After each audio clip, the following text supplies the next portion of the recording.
90% medical industry ह्याला खूप चांगल्या पद्धतीने करतात, कारण भरपूर रिसर्च करतायत, भरपूर ट्रीटमेंट करतायत. बरोबर. कारण पहिलं रेक्टल कॅन्सरमध्ये ट्रीटमेंट म्हणजे मोठी सर्जरी होती. आता टेक्नॉलॉजीनं रोबोटिक सर्जरी होते, पण आता आणखीन इम्युनोथेरपी, आता आणखीन त्याचा खर्च खूप आहे. इम्युनोथेरपीच्या मध्ये तुम्हाला किमो नाही, रेडिएशन नाही, सर्जरी नाही, विदाऊट काही न करता फक्त गोळ्या औषधावरती पूर्ण कॅन्सर बरा होऊ शकतो, इथंपर्यंत रिसर्च होत आहे. ऍडव्हान्समेंट आहे. पण प्रत्येक गोष्टीमध्ये कुठेतरी एक रॉंग गोष्ट असतो. Black तसंच sheeps असतात.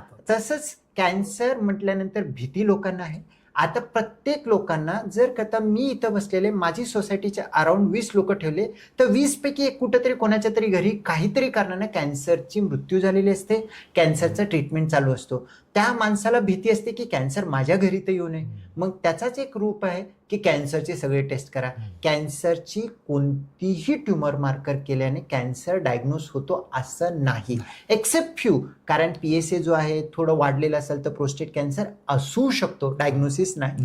CA जर वाढलेलं असेल तर कोलोरेक्टल कॅन्सर असू शकतो, डायग्नोसिस नाही. असं काही गोष्टींमध्ये आहे. तर त्यामुळे ट्युमर मार्कर गरज असेल त्या पेशंटमध्ये, जर का योग्य सल्लेनं त्या सिम्पटम बेस केलेला असेल तर त्याचा काही फायदा आहे.